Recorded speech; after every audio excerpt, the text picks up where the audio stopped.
Hello. Hi. Hello. Hi. Wow, it's nice to meet you, Skype you, talk to you, whatever you want to call It's strange, it. isn't How it? are you? Yeah, I'm good. How are you? I'm good. Yeah, I'm good. Yeah, I'm excited to speak to you because it's really strange because some of the things you say I are almost exactly the way I feel.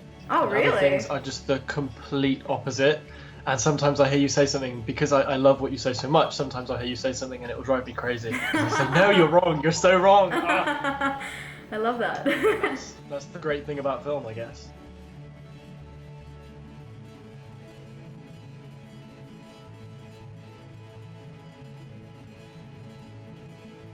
I was always fascinated by scary stories when I was young, and whenever anyone would tell me a scary story, or whenever me and my family would go to a theme park and we'd go to a haunted house, I'd end up shutting my eyes and crying. It was really, really affected me really badly. I don't know, I guess that became a feeling that I started to enjoy. It was a feeling that stopped happening after a while. The fear that we have doesn't happen anywhere else. Wow. And then when that started to go away, I started to write. And I wrote stuff that scared me. And then that continued year after year after year. So it's like a therapy type situation, in a way. Maybe, yeah, well, kind of. I heard that Del Toro said that he had very bad dreams, and he kind of talked to his night demons and said, look, if I write your stories, will you leave me alone? So that's how he did it, and that's why he's no longer afraid of those demons. He writes their stories for them. That's amazing. So do you feel like that? Are you still scared, or? Yeah, nothing scares me anymore, but also everything scares me. So I'm not scared of anything because I have a very strange way of looking at life. So I kind of get the the idea that pretty much everything is implied anyway. So nothing really scares me. But when I write, I have to get into the mindset of the characters, and then everything scares me. So I can make myself very on edge, and I like to write at night. So a lot of the time I will start seeing things like a figure standing in the corner. In fact, you can almost see one right now. Stop. Anything and everything scares me now.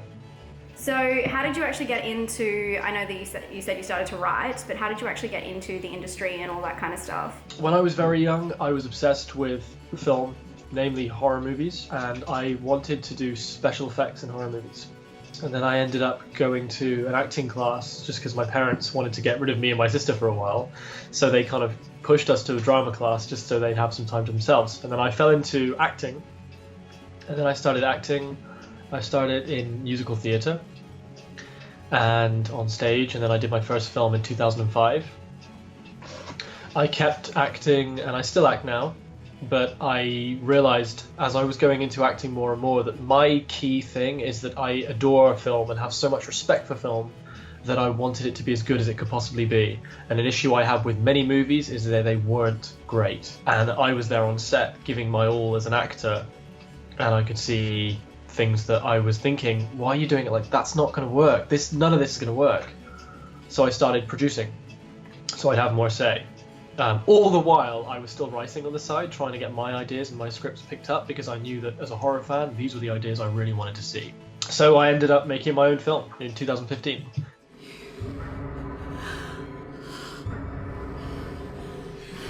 There's nothing there, Kate. Please don't. Kate, look, I've told you every night. Look, this is not... When I made Vicious, it was a test to see if the ideas I had in my head would be as scary as that I wanted them to be. And I never expected it to get into that many festivals. I wanted it to, but I never expected it to. And it got into over 100. I never expected it to win any awards. It won an award at a small festival, and I thought, well, that's great. But as an actor, I know lots of small festivals give out awards to nearly all the movies, so I didn't feel that great about the award. I was just happy that it was showing at the festival.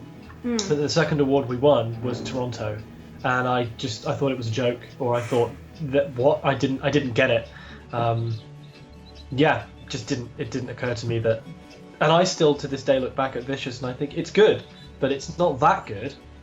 I think lots of people love it, and I love that that they love it and they responded to it and they were scared. But Vicious was just a test, and it is nothing compared to the feature ideas that I have. You're like pretty hard on yourself. Yeah, I'm really kind of OCD perfectionist. Wow.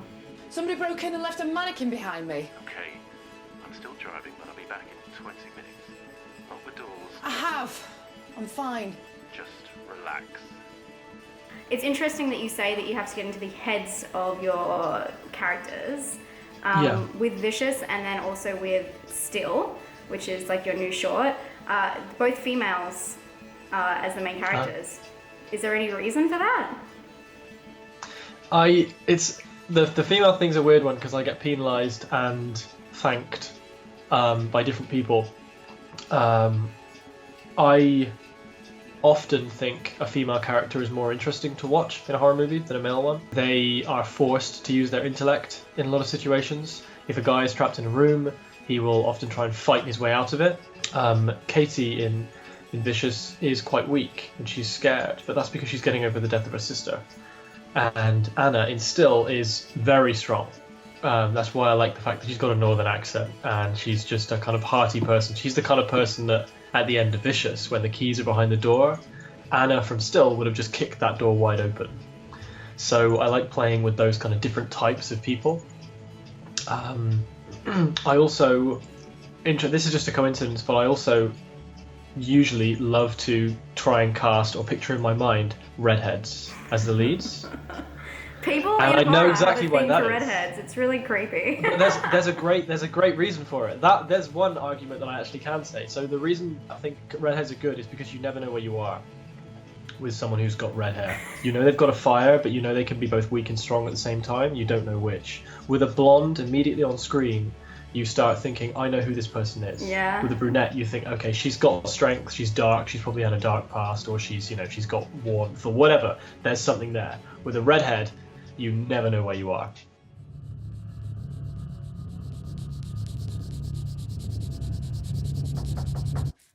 Still came to me in a dream. That happened to me. What happens in Still happened to me in a dream, but it was much worse.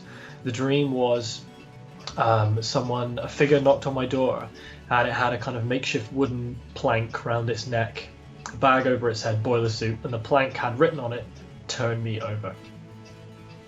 So I turned the plank over, and then I would kind of jolt to somewhere else, and I was running away from something, and this figure kept chasing me, or kind of plaguing me, but never moving.